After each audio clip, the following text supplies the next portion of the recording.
Hola, buen día, espero se encuentre muy bien. Nosotras somos alumnas de la Universidad Tecnológica de Morelia, cursamos el cuarto cuatrimestre en la carrera de Biotecnología.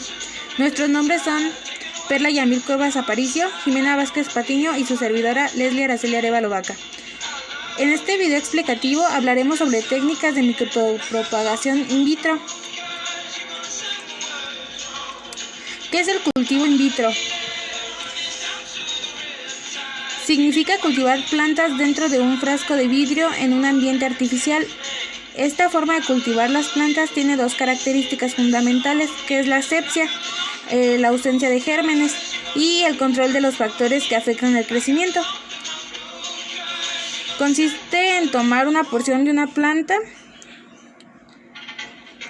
como un épice o una hoja o un segmento de ella, o como un segmento de tallo, un meristemo, un embrión, un nudo, una semilla, una ántera, y esta se coloca en un medio nutritivo estéril, ausentemente gelificado, donde se generará una de nuestras nuevas plantas. La expresión de cultivo in vitro de plantas significa cultivar plantas dentro de un frasco de vidrio, eso en un ambiente artificial. Esta forma de cultivar las plantas tiene las características que ya se mencionaron anteriormente. Y estas serían las etapas.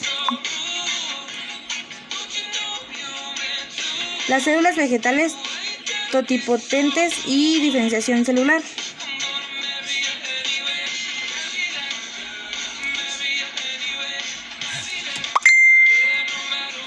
Totipotencia es la habilidad de una célula para dividirse y producir todas las células diferentes en el organismo. Ejemplos de células totipotentes son las esporas y el cigoto. En el espectro potencial, la totipotencia representa a la célula en la mayor capacidad de la diferenciación. Esta tecnología se basa en el cultivo específico de las llamadas células totipotentes vegetales, también conocidas como células madres.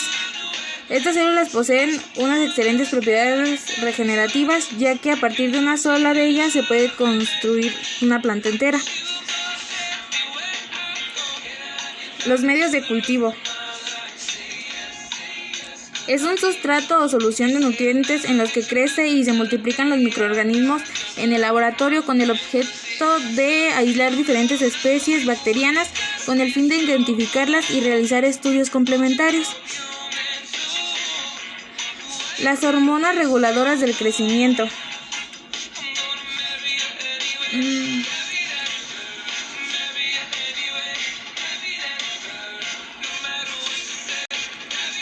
La identificación de las sustancias que provocan efectos hormonales en las plantas, la comprensión de los procesos fisiológicos en los que se intervienen el salto de las sustancias naturales u fitohormonas propiamente tales a las sustancias industriales o de síntesis. Estos llamados bioreguladores o reguladores de crecimiento ha impulsado el desarrollo de toda una rama de la industria agroquímica y permitido el uso de estas formulaciones en los huertos comerciales. Los RCs son compuestos sintéticos que replican la acción de las hormonas vegetales y pueden extraer los compuestos originales. Esto resulta muy complicado ya que se encuentran en muy bajas concentraciones en las plantas y para llegar a aplicaciones agrícolas masivas deben ser productos en cantidades industriales y con un costo razonable.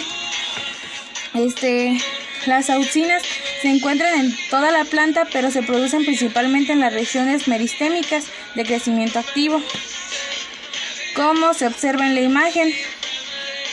En la imagen se observa la síntesis de la auxina, el precursor de la forma activa de la auxina, que es el ácido indolacético, que proviene del aminoácido L-triptófano. El grupo indol, que permanece constante para alcanzar la forma de ácido indol acético, debe sufrir una descarboxilación y una desaminación. Esto puede ocurrir por dos vías. La primera vía se da en todas las plantas superiores, que es L-triptófano, transfiere su grupo amino a una molécula de 2-oxoglutarato, dando glutamato e indolpiruvato. El indolpiruvato es una molécula muy inestable que no tarda en descarboxilarse. El producto de esta hormona es el de crecimiento. Las auxinas son fitohormonas producidas o sintetizadas en la épice del tallo. Las auxinas son un grupo de fitohormonas que actúan como reguladoras del crecimiento vegetal, en la cual da a conocer ayuda a la planta. Esencialmente provoca la elongación de las células, se sintetiza en las regiones meristémicas del épice de los tallos y se desplaza desde allí hacia otras zonas de la planta, principalmente hacia la base, estableciéndose así una gradiente de concentración. Este movimiento se realiza a través del parenquima que rodea a los haces vasculares. El ácido ápsico, que es el inhibidor de crecimiento y hormona antiestrés.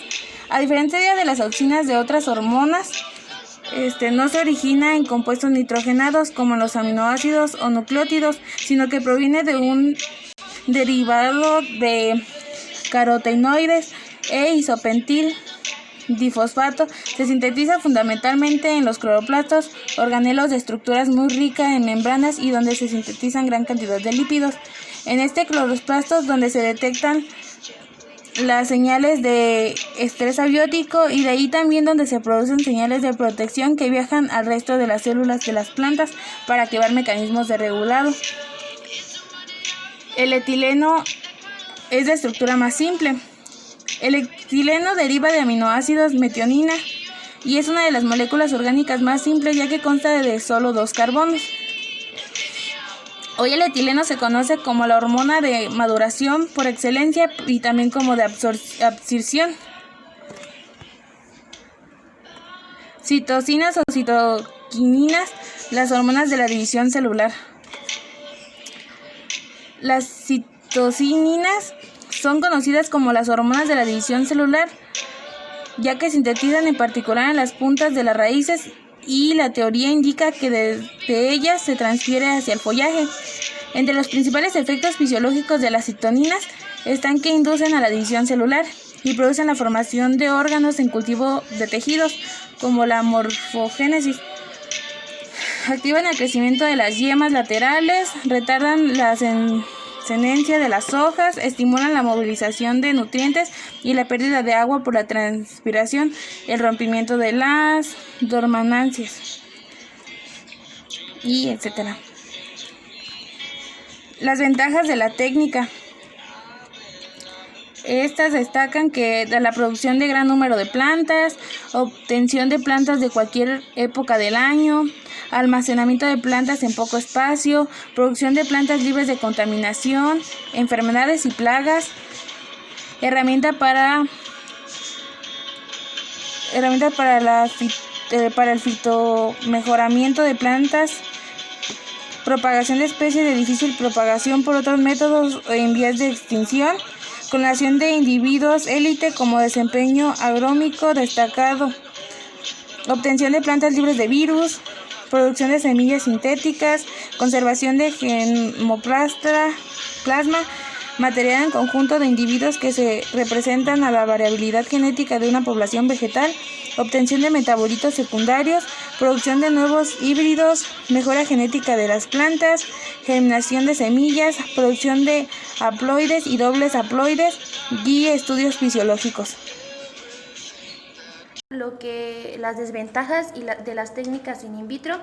Una de las desventajas es de que no todas las especies son viables para la propagación in vitro, o sea que no todas se dan para esta técnica. La siguiente es que cada especie requiere de métodos específicos, o sea no todas van a necesitar del mismo procedimiento con todas, sino que cada una lleva en específico.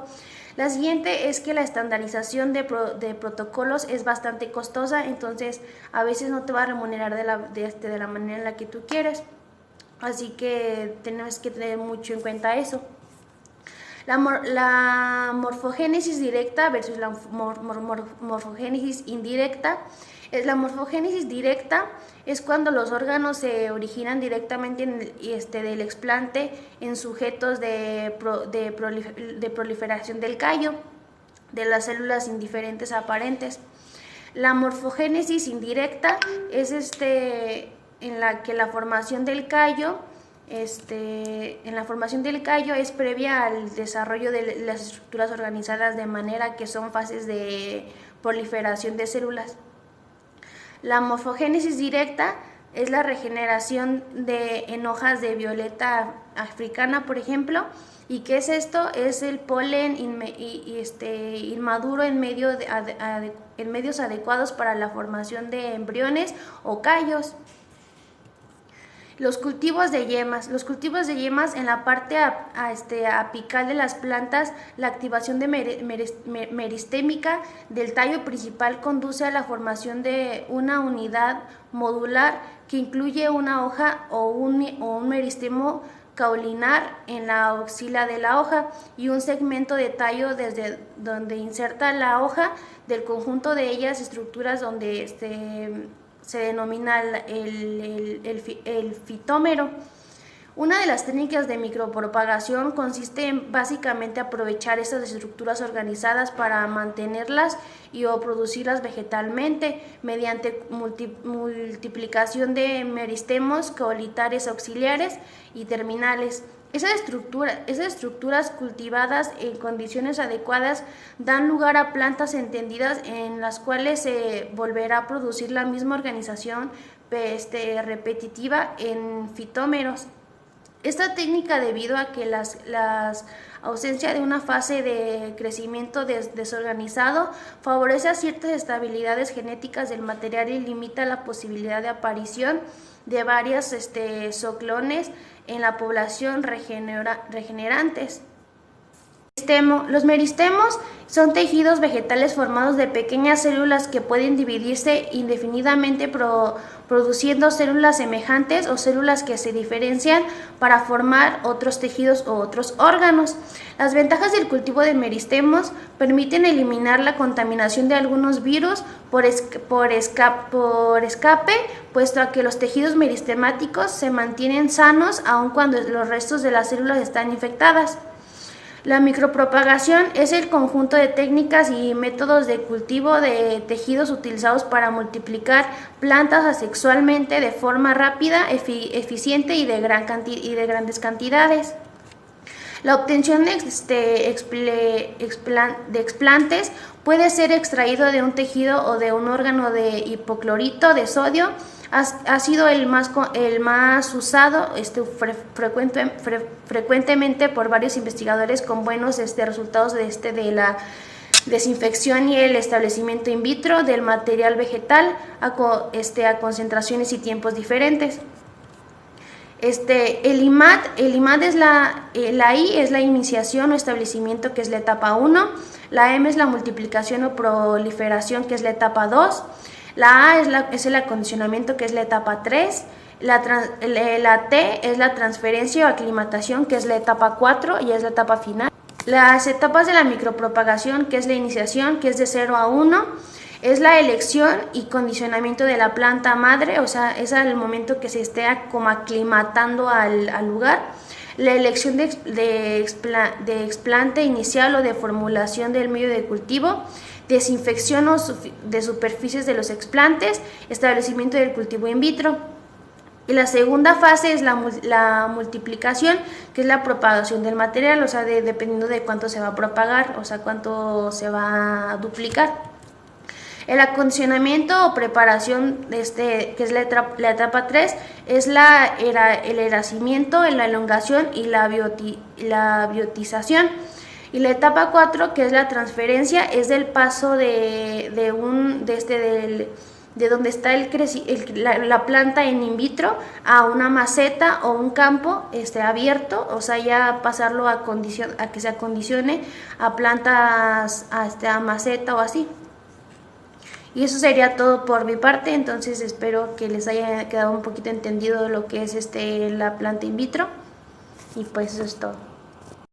La técnica del cultivo de meristemos consiste en la disección e incubación del meristemo apical de una planta en condiciones de asepsia. Se considera como meristemo en sentido estricto al domo meristemático del epíce o bien al domo meristemático con 1 o 2 primorios foliares. La dificultad del cultivo del meristemo aislado aconseja diseccionarlo y cultivarlo con lo menos 1 de los primorios foliares, con lo que también se obtienen buenos resultados.